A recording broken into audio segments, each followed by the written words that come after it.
వెళ్ళి డెజర్ట్స్ పెద్ద స్టైల్కి చూపిస్తాం కానీ రియాలిటీ వెళ్ళి షోలు. ఓకే, మేబీ రవ్వ లడ్డు అనుకుంటా.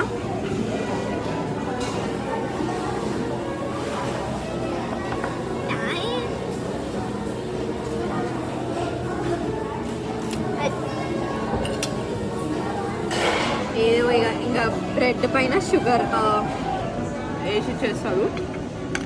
ఏముండదు, ఖాళీ బ్రెడ్ ఉంటుంది, సప్ప ఉంటుంది అనమాట. మనం యూఎస్లో ఉన్నట్టు ఫ్రెంచ్, ఇటాలియన్, చైనీస్ తిన్నట్టు ఒక స్టైల్ చేయాలన్నమాట. బాగుందని చెప్పాలి, లేకపోతే కాస్ట్ కదా. ఒకసారి చూపు,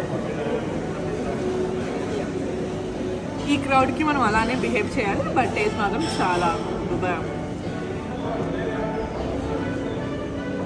ఇదన్నమాట పరిస్థితి. పెడతాం వేలకు వేలు. ఎంతైనా ఇంటికి వెళ్ళి పప్పు, rice, mango pickle, Telugu food is Telugu food.